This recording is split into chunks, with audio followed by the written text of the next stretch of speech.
Merry Christmas, Saints fans. The first half of Saints Falcons has gone pretty well for the Darren Rizzi-led New Orleans squad. They're up 17-7 over the Falcons, and we got a lot to talk about here on our halftime show powered by 4D. Chris as well. We have the Straight Up Saints podcast here. So for the Saints, a lot of stuff has gone right so far. Some lucky breaks as the field goal gets blocked here on special teams. You've had an explosive first half between Derek Carr and Marquez Valdez-Scantling, which I did not expect. I didn't have it on my bingo card. I'm going to be honest. I didn't expect MVS to have 2 touchdowns and over 100 receiving yards within just a half of action. And yet that's been the driving force for the Saints. Through the first quarter of this game, I thought they set the tone extremely well running the football. Credit to Alvin, credit to Taysom. And then the second quarter comes into play. And Derek Carr, who I thought honestly struggled a lot in the first quarter, missed Foster Moreau on a I'd say what could have been a touchdown pass, got a little flustered by the pressure, ends up dropping not 1, but 2 dimes to MVS. And before you know it, Saints are leading 17-7. So exciting first half, to say the least. We can get into, the implications of what this might mean for the future of the team when this goes final, depending on the result. But let's just stay in the moment right now, talk about what's going on in the first half, and then I'll switch it over to what you guys have to say. So I encourage you guys to leave your thoughts and comments. And as always, if you enjoy what we're doing here at Boo Crew Media, smash that like button. It really helps out the channel. So I mentioned first takeaway, MVS and Derek Carr. What a nice boost MVS has been for this offense, because no Olave, no Shaheed. You're wondering who's the ball going to go to. And I'm going to be honest, when the Saints signed Valdez-Scantling, I kind of joked about it. I sarcastically tweeted that, that'll fix everything. And obviously it's not going to fix everything. But for today, so far against this Falcons defense, he's found those creases on those deep seams. And he's been tremendous. So I'm excited about what we've seen there so far. I think defensively, they came out with a lot of energy. They've been hitting hard. Falcons are starting to move the football, though, and I do think in the second half we'll probably see a little bit more efficient of an Atlanta attack. I think the Saints have done a really good job of stopping the run right now. Algiers down to, I believe, less than 3 yards per carry, and Bijan's just over 3 yards a carry. So to hold that Falcons run game to under 60 rushing yards in the first half, tremendous job for the Saints. And look, some players are stepping up. Peyton Turner with a huge sack towards the end of that second quarter on Kirk Cousins. And that's a player who us Saints fans are waiting for him to have that breakout moment. And maybe this could be the game where he has it. So a lot there. I'd say the biggest takeaway, more aggression and energy from the Saints. Early on, they go for it on fourth down. They get stuffed. And we can argue about whether the call was correct or not. And I'm all for that. What I won't argue is whether or not it was right to go for it. I think it absolutely was. And I like that Rizzi is coaching, with nothing to lose. Because I said it before, you're 2-7. You frankly have nothing to lose. So you got to play that style of football. And I think the Saints have shown it. A lot of energy. And defensively, the DBs, without Lattimore, without Kool-Aid McKinstry, without Adebo, you're seeing, a secondary that's kind of holding their own so far. I think it's going to change in the second half. I think Kirk Cousins established some rhythm down the stretch. But I think that so far, it's been good enough to get the job done. And obviously in the second half, if the Saints can come out with a really nice drive to apply more pressure on the Falcons, that would be the main key. The worst thing you want is a 3-and-out, give it to Atlanta, let them build up some momentum. So early second half, set the tone with Alvin, set the tone with Taysom. Who knows? Maybe there's one more deep shot waiting from MVS. So the Saints are in a really nice spot right now to grab a victory with their interim coach. It's all about kind of sealing the deal from here on out. So I'm going to get into what you guys have to say. Before I do that, just want to get a quick word from Theo's Pizza. Scan the code now and tackle your hunger with Theo's Pizza, your neighborhood pizza with 5 convenient locations. Who dat?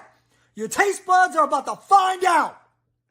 Once again, thank you to Theo's Pizza. So let's jump into any comments that you guys have on our halftime show powered by 4D. We're going to start off with Cody saying players actually look like they give a damn today. I agree with that, Cody. Forgive says we have to mix the blitz and zone, way too much man-to-man, but this is the best the defense has played all season probably. I don't know about all season. I honestly, I'd have to go back and check. I feel like this season has felt like 3 individual campaigns in one, but I think so far run defense, like I said, you hold the Falcons under 60 rushing yards in the first half, pretty damn good.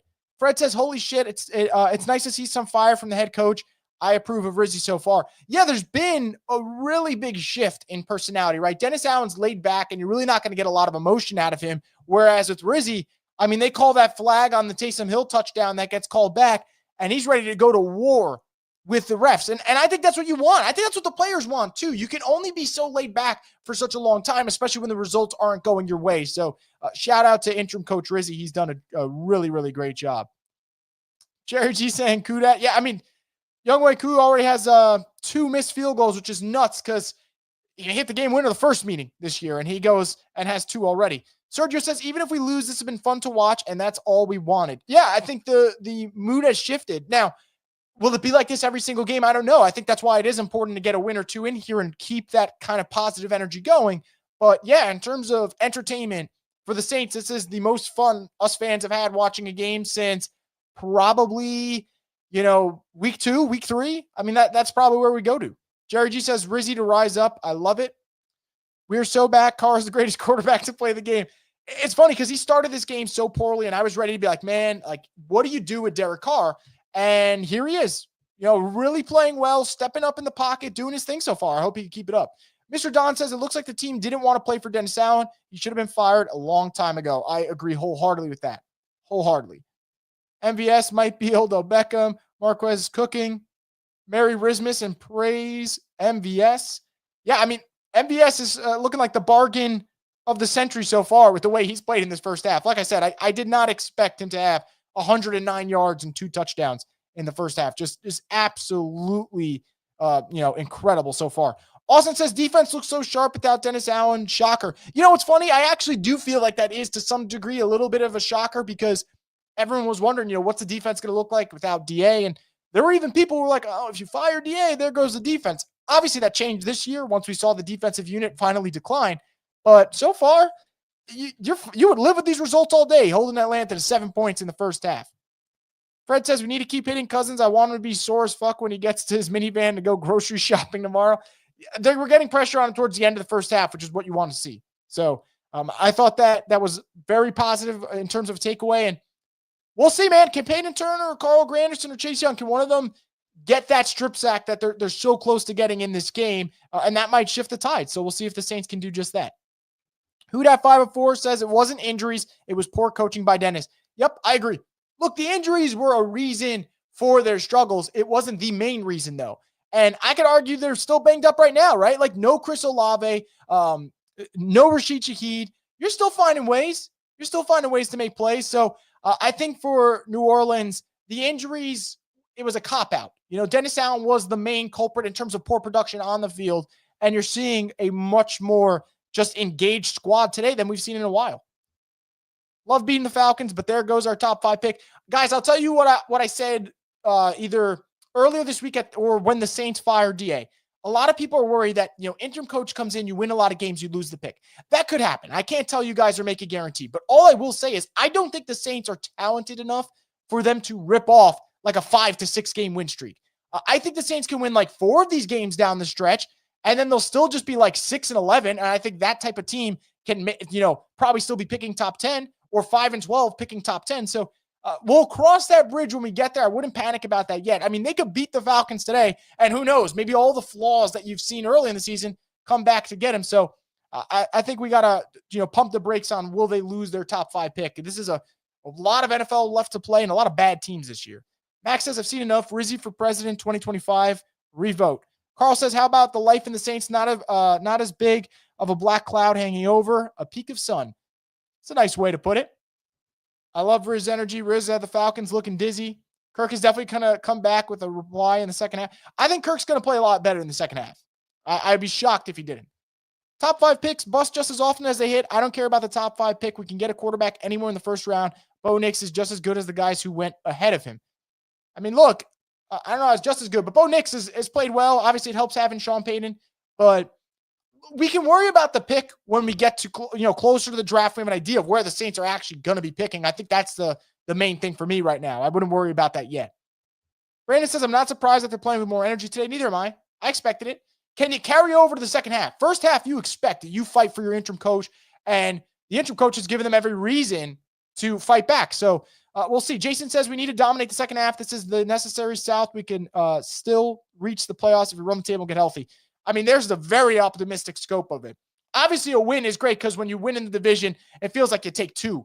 So We'll see if the Saints can hold it. But I'm telling you, man, the second half, with them starting with the ball, you got to come out and you got to set that tone. You cannot have a quick 3 and out. If you want to keep applying pressure, even a field goal keeps the pressure applied with putting up points on the board, especially for an offense that has struggled. 17 points in the first half. You absolutely take it. Trey says, I love how Rizzy's firing up players and threw a good challenge flag. Yeah, and didn't even have to because then replay assist came in and did the job for them. So, Rizzy's, I think that energy is much needed. Saints have talked about the last 2 years, 3 years with Dennis Allen, not feeling like there's accountability and not feeling like there is that guy that players gravitate towards. They all said they're playing for each other. None of them really said they're playing for the coach. Today, they're playing for the coach, and no one can tell you differently. You just got to watch the game and see the results, and you would know it. Reese says, we're finally not playing scared. Austin says, never thought I'd feel this fired up about being 2-7. Rizzy brings fire and stands on business. Jay Rambo says, Alante's not better than Debo. Getting beat deep is the same as a PI deep.